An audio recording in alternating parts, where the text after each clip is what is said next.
magnetic flux can be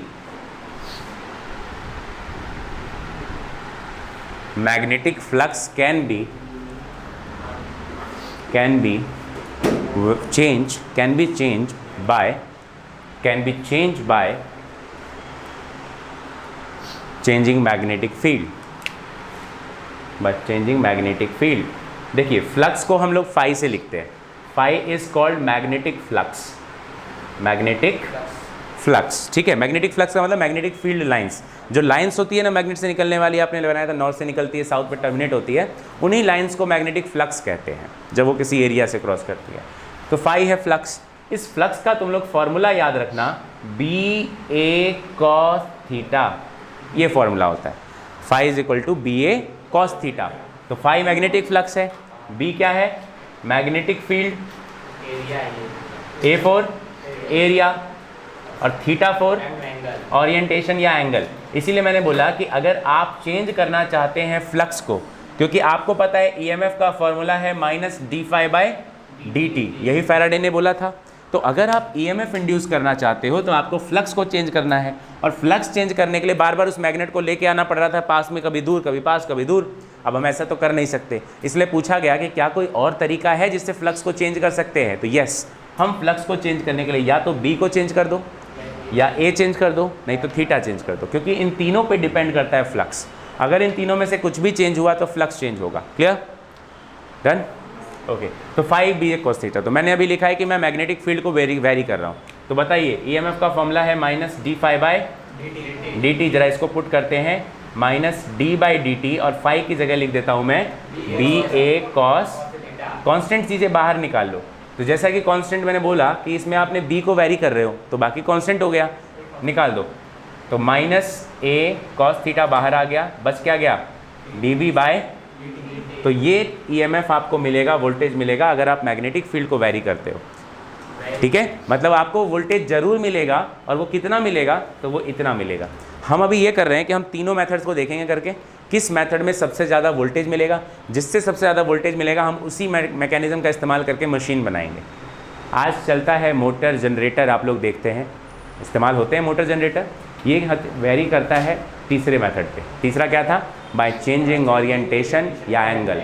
इस method में सबसे ज़्यादा ईएमएफ मिलता है, इसीलिए हम लोग इसका एप्लीकेशन बनाते हैं। Clear, no doubt. तो वही चीज़ें चेक करनी कि तीनों में से किसका सबसे ज़्यादा आएगा। सेकेंड मेथड की हेडिंग लिख दो। दूसरा तरीका है ईएमएफ प्रोड्यूस करने का, क्या चेंज करेंगे हम, एरिया को चेंज करेंगे। तो बाय चेंजिंग एरिया को चेंज करके देखते हैं कि कैसे वोल्टेज को प्रोड्यूस किया जाता है। तो फ्लक्स का फॉर्मूला वही है बी ए कॉस थीटा। आप क्या करिए, EMF is equal to minus d phi by d t, put कर दो d by d t, flux की value B A cos theta. Area को चेंज कर रहे हैं ना, बाकी तो कांस्टेंट है, तो बी और कॉस थीटा निकल गया, क्या बच गया, D A by d t. तो ये आपका ईएमएफ हो गया सेकेंड केस का। इतना वोल्टेज होता है जब आप एरिया को चेंज करते हैं, बहुत सिंपल है। देखो तीसरा रूल है कि बाय चेंजिंग दी ओरिएंटेशन या एंगल, थीटा को चेंज करेंगे, है ना, एंगल को चेंज करके देखते हैं। तो फॉर्मूला अपने पास वही है फ्लक्स का, क्या है, phi B A cos theta. तो आप लिखिए कि ईएमएफ होता है minus d phi by d t, तो minus d by d t, और फाई की जगह लिख देते हैं बी ए कॉस थीटा। अब चेंज आप ओरिएंटेशन यानी थीटा को कर रहे हैं, तो बाकी चीज़ें कांस्टेंट है, बी और ए बाहर आ गया, D by d T of cos theta. Cos theta का डिफ्रेंशिएशन होता है माइनस साइन थीटा, तो माइनस साइन थीटा निकल के आ गया, माइनस माइनस, तो बी ए साइन थीटा आपका ईएमएफ मिल गया।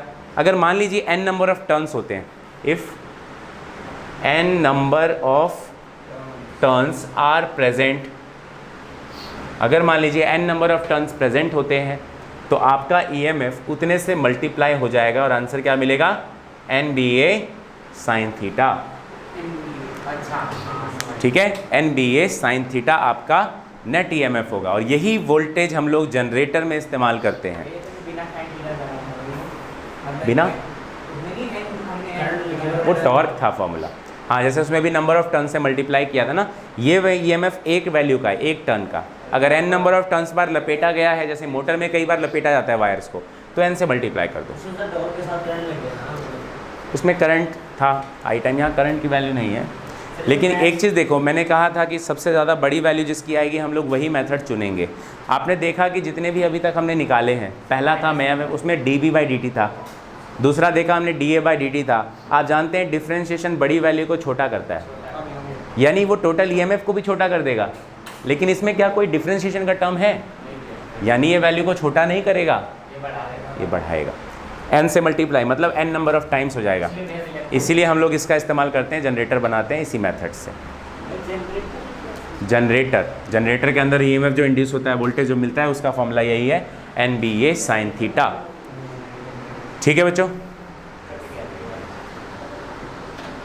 लिखिए heading motional EMF। Motional EMF, motional EMF, motion लिख के समझ लो, मोशनल AL लगा दे। Motional EMF, write down this EMF, this EMF can be induced, this EMF can be induced in the condition where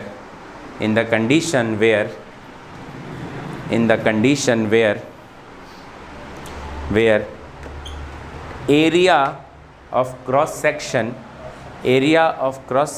changes,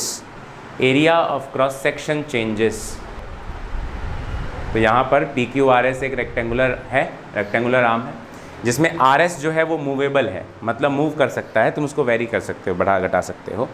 its length is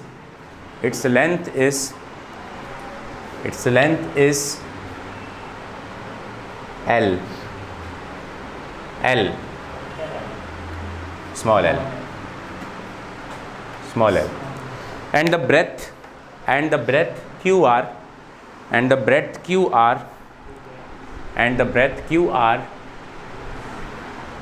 QR is equal to x, small x के equal है। लिख लिया? Dimension ये length ही है, metre में ही रहेगा, L होगा, N0 L T0। हो गया इतना note? So we can move RS such that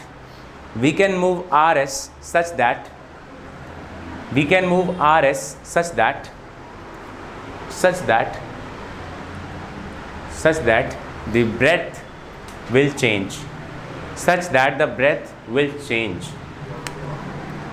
the magnetic field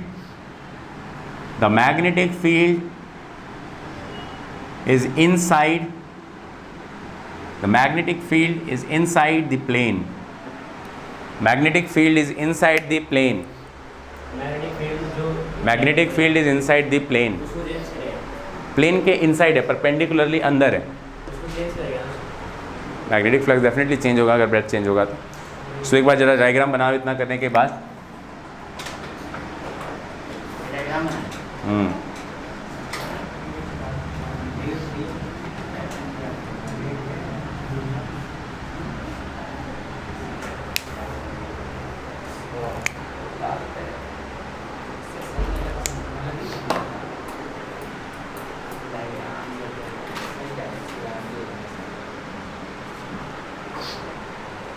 diagram समझ में आ रहा है ना? नोट करो।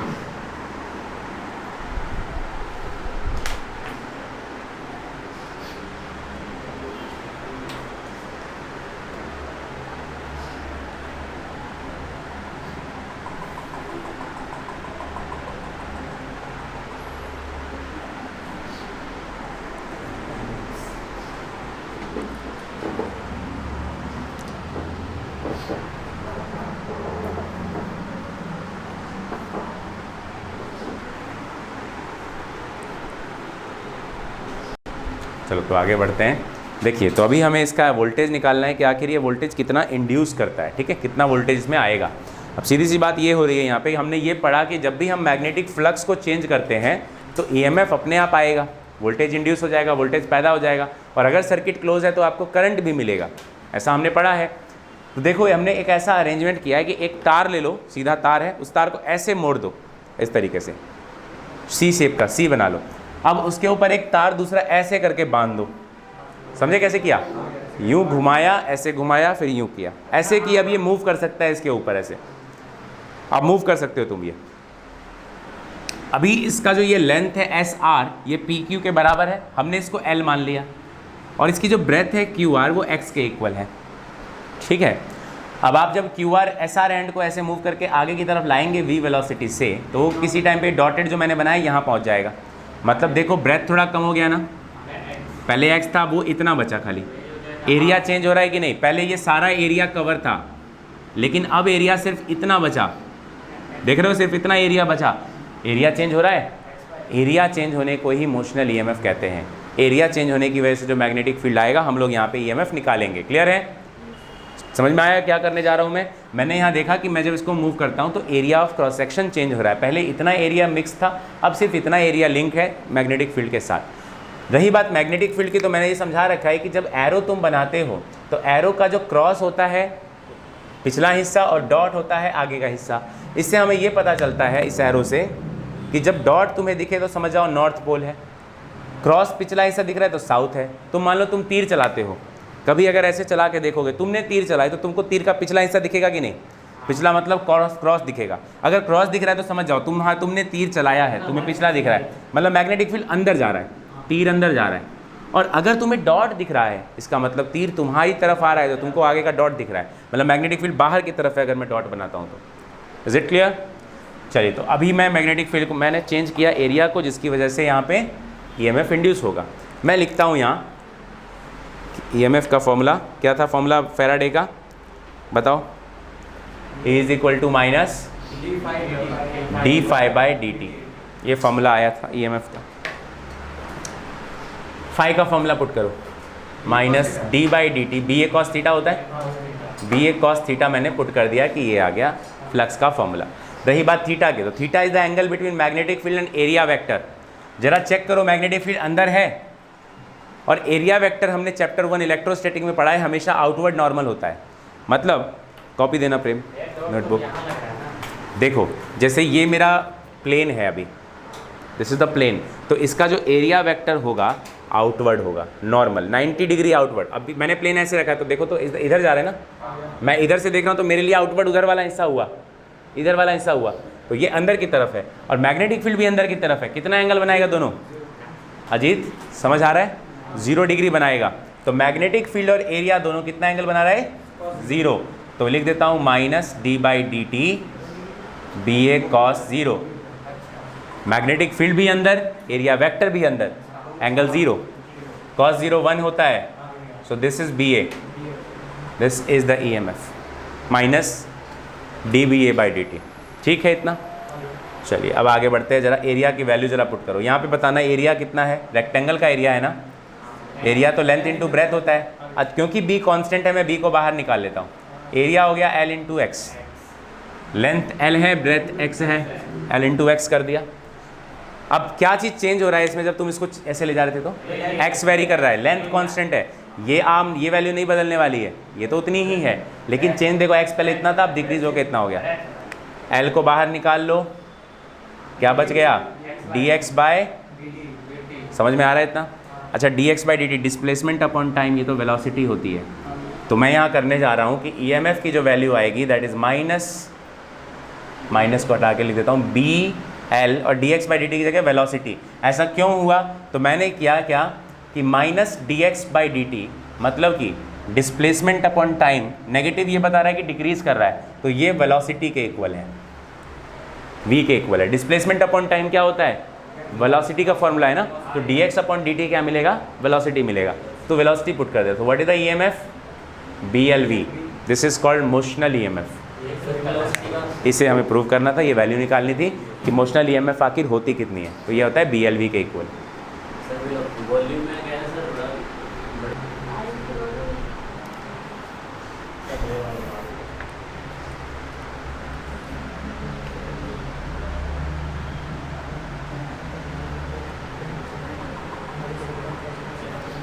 चलो तो देखते हैं न्यूमेरिकल इसका 6 क्वेश्चन ये बोल रहा है, उसमें पढ़ लिए स्टेटमेंट पढ़े तुम लोग उस न्यूमेरिकल का?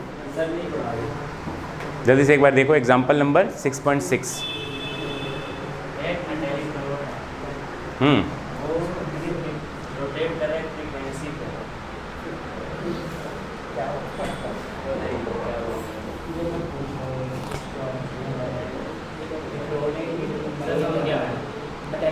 क्वेश्चन समझ गए क्या है?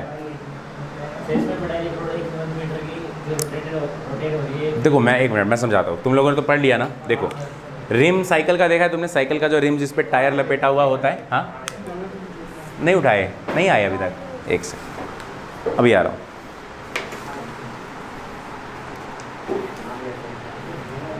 देखो ये क्वेश्चन कहना ये चाह रहा है, जिसे हम साइकिल जब चलाते हैं ना, साइकिल का जो रिम होता है, ये मान लो साइकिल का रिम है, टायर जिसके ऊपर होता है वही है रिम, लोहे वाला। सब लोग समझ रहे हो क्या है रिम? इस रिम के ऊपर समझ जाइए कि ऐसे करके बहुत सारी तिलियां होती है इसमें, स्पाइक्स, ये मूव करता है। और हम जानते हैं अर्थ का मैग्नेटिक फील्ड भी है। अर्थ का मैग्नेटिक फील्ड मैं मान लेता हूँ कि इस तरीके से क्रॉस है, ऐसे क्रॉस है।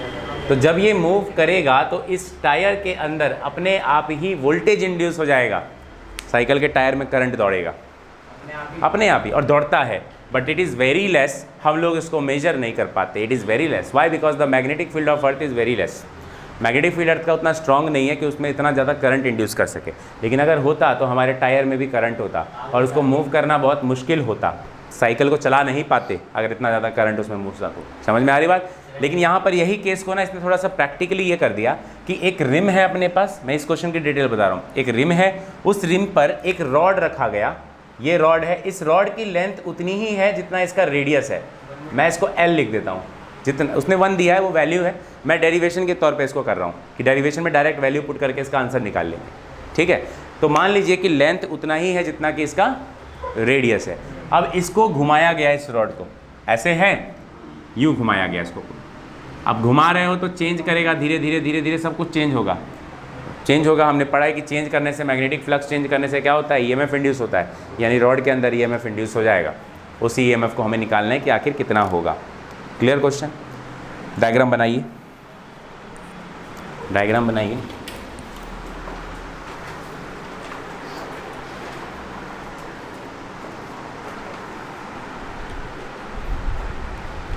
Consider a metallic rim of radius, metallic rim RIM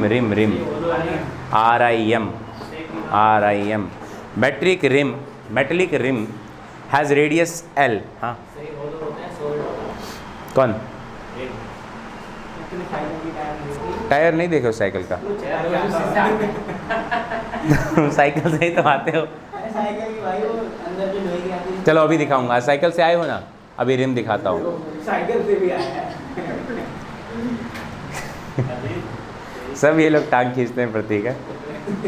चलो देखो, सुनो, हॉलो नहीं होता, एक सॉलिड होता है, सॉलिड एकदम आयरन का, वो रिम जैसा गोल कर दिया, उसको गोला बना दिया, बस ये। हाँ, तो radius L placed in a magnetic field, placed in a magnetic field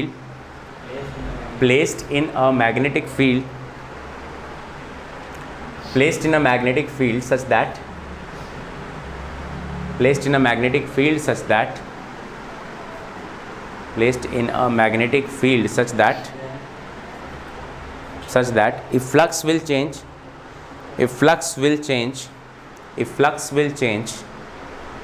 EMF will induce. If flux will change, EMF will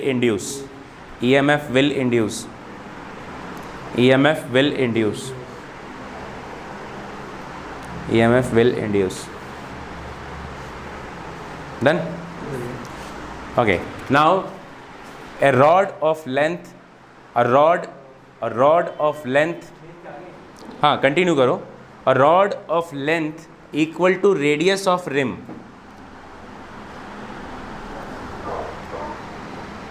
A rod of length equal to radius of rim is rotating with angular velocity of with angular velocity of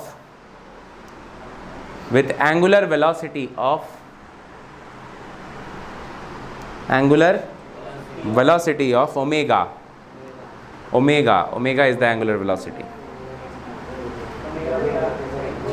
omega W जैसे लिखते हो ना omega को, ऐसा वाला omega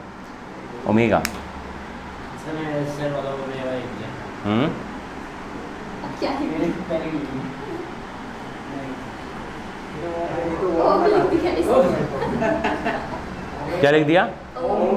अच्छा ओम नहीं, वैसे भी ओमेगा बनाते हैं, वो भी ओमेगा ही होता है, गड़बड़ नहीं। हाँ उसको भी ओमेगा बोलते हैं। अरे बहुत सारे सिंबल एक जैसे दिखते हैं, ओमेगा ऐसा भी होता है, ऐसा भी होता है, लैम्डा ऐसा भी होता है, ऐसा भी होता है। ये नहीं पढ़े हो चैप्टर 4 या 3 में पढ़ाया था जब मैंने लिमिटिंग मोलर कंडक्टिविटी पढ़ाई थी। कोलरास्क लॉ, यस कोलरास्क लॉ की लिमिटिंग आयनिक कंडक्टिविटी। देख लो, कुछ सीख लो, तुम लोग याद ही नहीं करते कुछ। हाँ ये 4th चैप्टर का है।